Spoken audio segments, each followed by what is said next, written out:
Yo, what's going on, snipers, and welcome back to our inaugural Dallas Stars franchise mode here in NHL 20.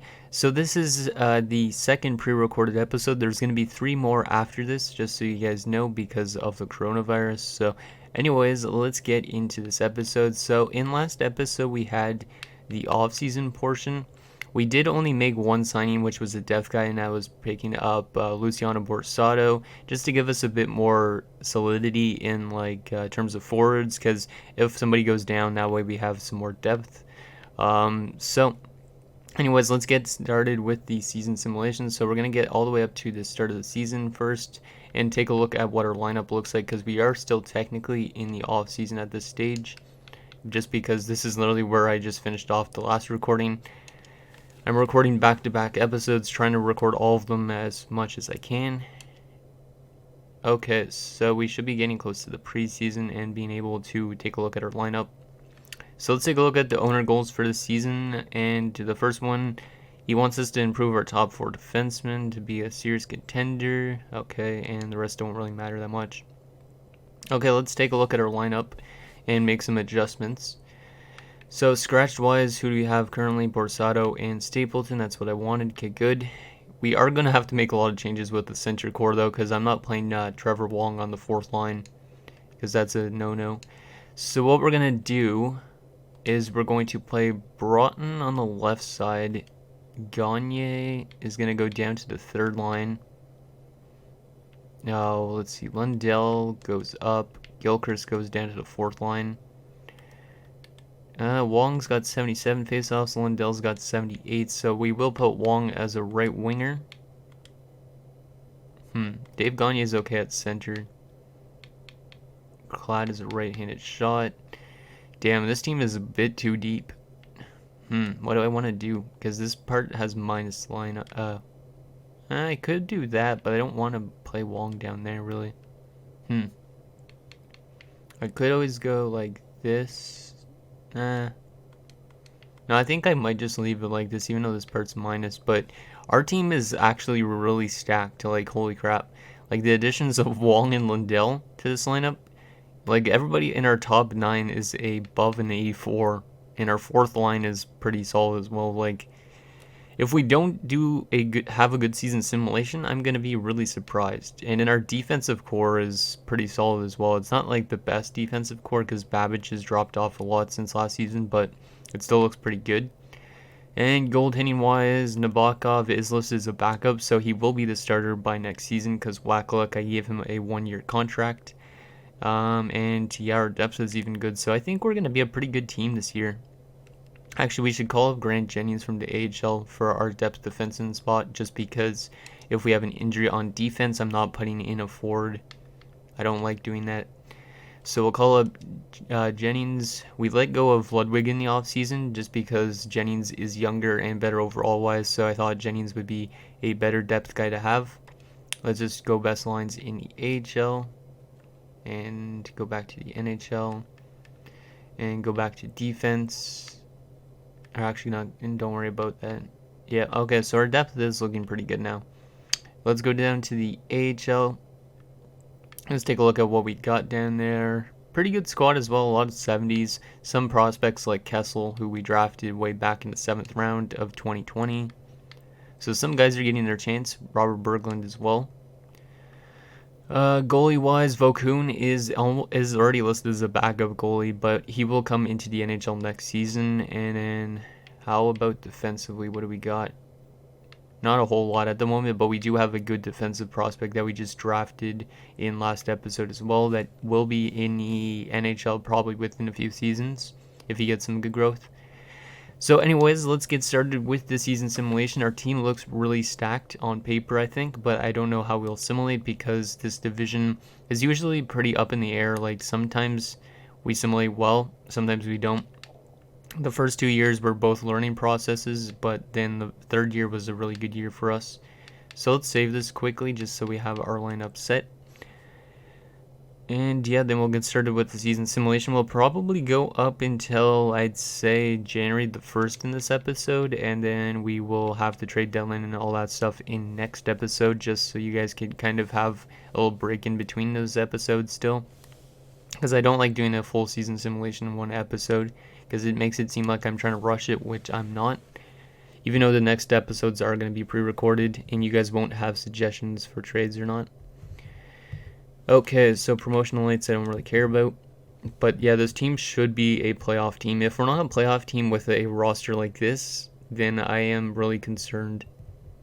Like, a lot of these guys are older, so players like Neil Broughton probably will be gone from our lineup next season, I would assume, because we're going to run out of roster spots, and I would rather keep some of the younger guys like Scott Young. So we had a perfect preseason, 6-0, not a surprise. Let's go to the first game of the year, where we face Toronto. And we're actually also going to be playing Andy Moog in the second game, because also in last episode we did trade away Andy Moog to St. Louis, just because we knew Nabokov was going to be coming to the NHL, so we had to make a move like that. Okay, so let's go to November the 1st, see how we do in our first month of action. We should do pretty good, unless for some reason the chemistry is messed up. But the chemistry, it actually doesn't really matter, because morale is the chemistry stuff, and we don't have that on. Okay, so far so good, 3-1. We should be a playoff team easily, and I don't even know if we're going to even need to make trades this year, but I will probably do the season in 2 parts, just because that way I have another episode recorded for the same week, because I don't want to record like an extra episode after like the season ends and all that. Okay, 5-2. Somehow we lost to Russia, and oh no, not this again. So Mike Modano has been injured with post-concussion syndrome, out till December the 22nd. So this is the second time Modano's had like a kind of major injury in a season, because he had one in year number 1. This really blows. But we will put Mike Stapleton into the lineup, and I think I might leave Stapleton on the top line, just because Stapleton is proven to be a really good depth forward for scoring. Like last year, last year he was over point per game as a depth guy, so we'll leave him on that first line, and then he should be able to produce really well on that top line. I'm pretty sure. If he doesn't for some reason, then that sucks. And now we suffered a big injury on defense. Goddamn. That's why I meant in last episode that depth really, really matters. Because Charlie Zalapski's been injured with an MCL sprain till the 29th of November. So 2 big injuries to start the year. Not liking that. I mean, it's better to have them early than later on, I guess, to an extent. And this team is suffering a bit since those injuries. 6-4-0-2, I guess I should say. I was going to say 6-4-2, but that's not the case. How are we in the standings currently? After that first month, we are currently 3rd, and Courtnall has 17 points in 12 games, so our top line is doing really well. Probably it won't do so well for the next few months while Modano is out, but let's go another month and see if we could win some games without one of our top defensemen and our top forward.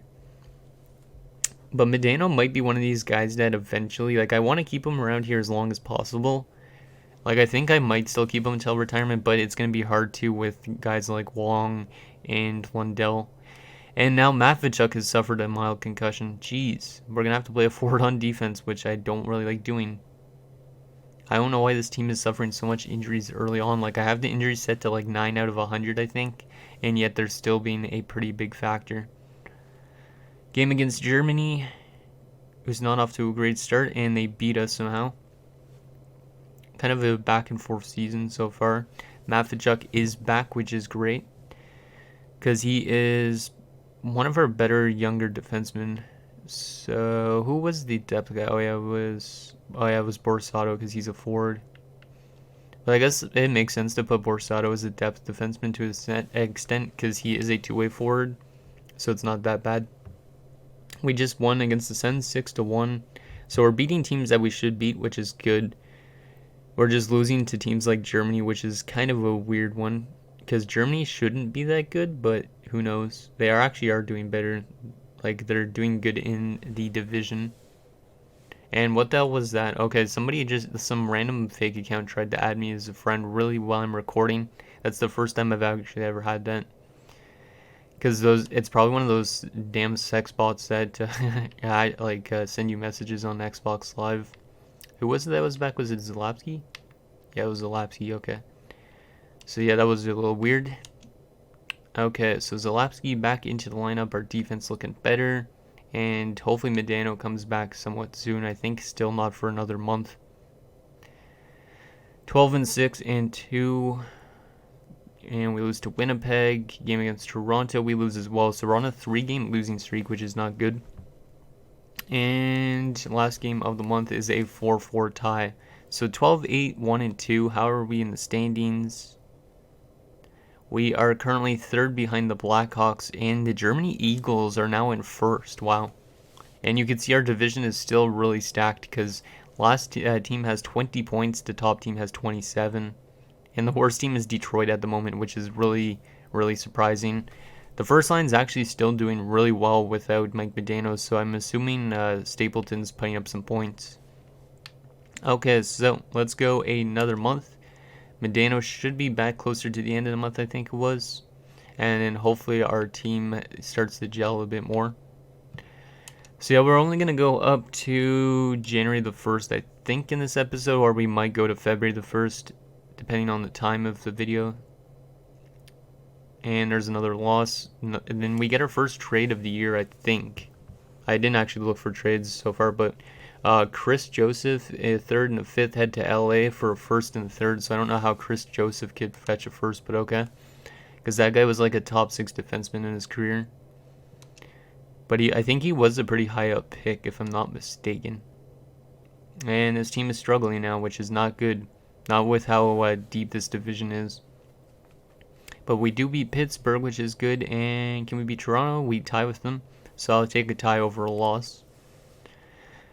And Zalapski has pulled his groin now. Till Christmas 2022. God damn it. Yeah, we are suffering some bad injuries this year. Last year, I think we didn't have any injuries, and that's probably why we assimilated so well. But injuries seem to be the thing that holds us back a lot. So the Blues have fired their head coach, Sean Harvey. Okay, that's interesting. So the Blues are having a bad year with Andy Moog in the lineup. Not good for them. We do win 2 games there, so we are on a point streak, which is good. And Medano is back, which I really like. How was Stapleton during that span? 18 points in 23 games. Yeah, see, Stapleton, he could play even on top line, and I'll be fine with that. But Medano is back. He had 7 points in 9 games before his injury. It really sucks that he goes down with so much injuries, though, because he's like the franchise player pretty much for Dallas. Like, he's the best player in Dallas Stars history, I think, up there with like Neil Broughton and whatnot. So Fetisov is on waivers. No, thank you. Don't need some old Russian guy. Zalapski is back. That's good. We'll put him back into the lineup. Seems like a lot of these older guys are kind of injury prone. Like Zalapski is 29, so never mind. How old's Medano now? 27. Okay. So it's more the younger guys, I guess, of our team, because we do have a lot of guys that are older. I didn't actually see where Dina Vason signed, because we did let him go in the offseason. And Mafachuk is now injured with a sore shoulder. Jeez. The same 3 guys have been injured, like, all season. But we are 19-12-4-2 at January the 1st, which is really weird because it's a Sunday, so I wasn't expecting it to be all the way in this top corner, but whatever. So let's take a look at, our player stats so far, maybe. And maybe not. Maybe we'll do another month. We're first in our division, just above the Red Wings. So the Red Wings had a really good stretch since we last looked. And the top line is still over point per game, at least for Russ Courtnall. So yeah, let's go one more month. And then we'll take a look at player stats, standings. We'll take a look at the trading block and progress report stuff so far for the season. And then that'll be it for this episode, I think. Okay, hopefully this team can continue winning games now that we have Medano back. It just sucks that Mafachuk went down. We beat San Jose badly. No, I'm not trading Taze. Taze is our future defenseman at the moment. I don't know how good he's going to grow, Taze, but he could still be like one of those 83, 84 overall defensemen in a few years. Mafachuk is back. Good job, Richard, getting back to full health. And Wong is up to an 87. Jeez, yeah, we're going to have to let go of somebody like Courtnall or Adams in the offseason, I think. Yeah, we're probably going to have to. Yeah, definitely we are, because Wong needs to probably play on the first line, soon. I know he doesn't like it when he doesn't get a lot of ice time, but... And then Lundell is going to probably be growing soon too, so we're going to have to make some tough decisions in the next few off seasons, I think, with these youngsters getting slotted into our lineup. So Matvichuk back into the lineup. There you go. Come on, boys. Let's continue winning. We beat the Blues 3-1. Germany. And the Islanders fired their head coach, Mitchell Davison. Yeah, we're off to a really good start this year, which is what I expected. If this team was doing bad, like I said, I would probably be pretty mad because we have probably one of the best top nines I've ever put together in terms of overalls. Like, they all might not simulate that well, but it was a pretty good top nine. Scott Young has been injured with an injured groin as well. God damn, this injured groin going around the team now. January 27th. So he'll be back within a week, which is good. At least it's not too long term. Because Scott Young's a good, like, tertiary scoring option, it seems like.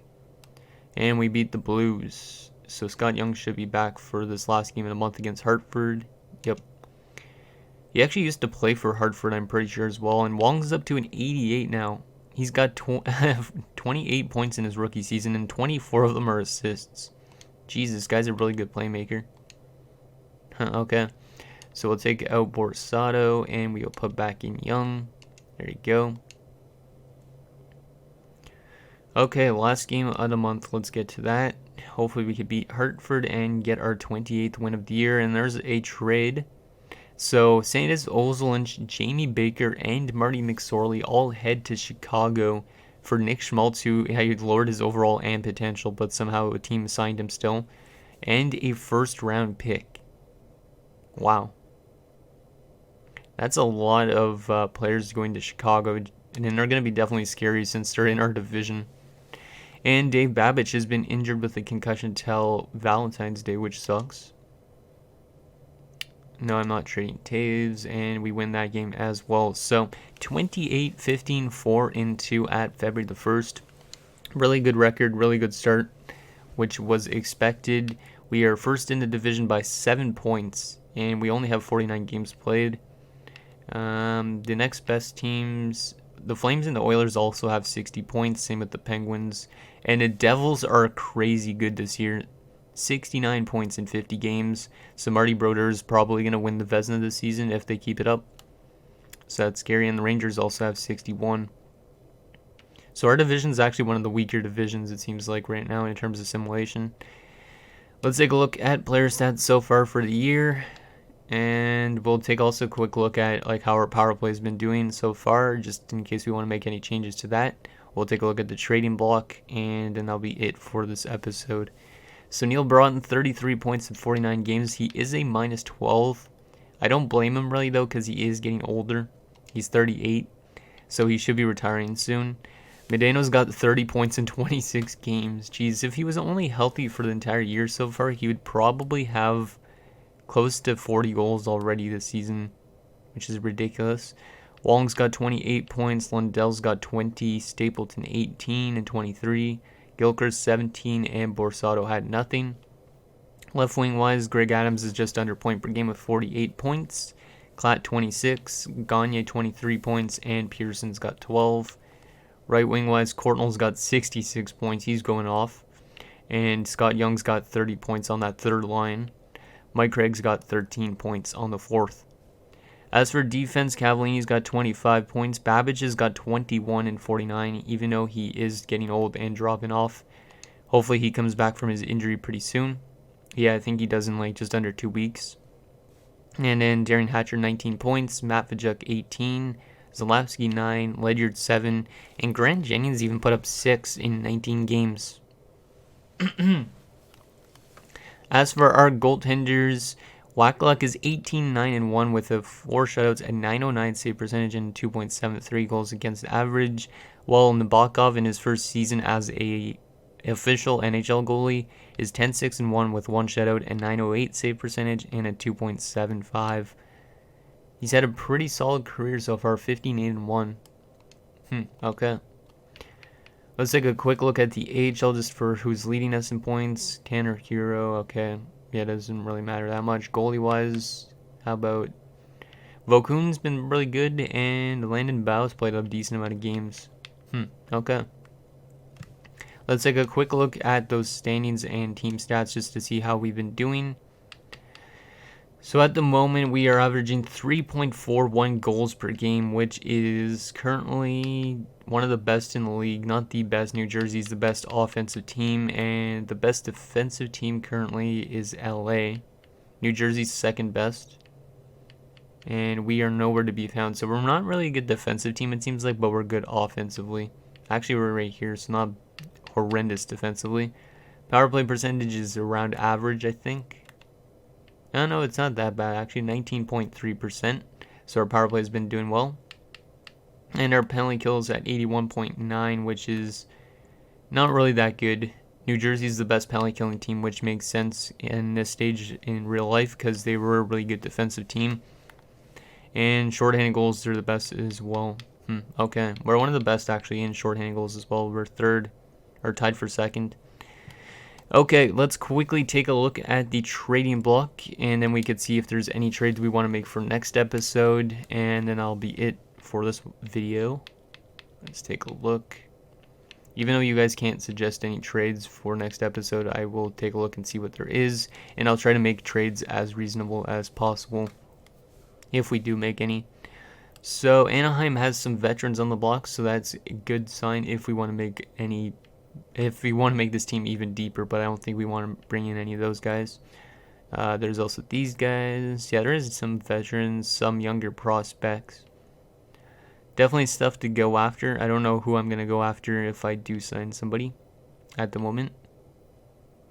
Yeah, there is some good defensemen available. Not that I don't think our defense needs to be bolstered that much more, but one of our coaching goals was to improve our defense. Some older guys, some younger guys, some picks. Pretty much what you would expect to see on the block at this stage. Okay, we are almost near the bottom. Toronto, Vancouver, Washington, and Winnipeg. So anyways, guys, that's going to do it for this episode of our Dallas Stars franchise mode. So in next episode, we'll maybe make a trade or two. We might not even toy around with trades because this team is simulating so well. But yeah, we'll simulate the rest of the regular season, and then after that, there'll be probably pre-recorded episodes for the playoffs and stuff like that. So anyways, let me know what you guys think, and I'll see you guys next time.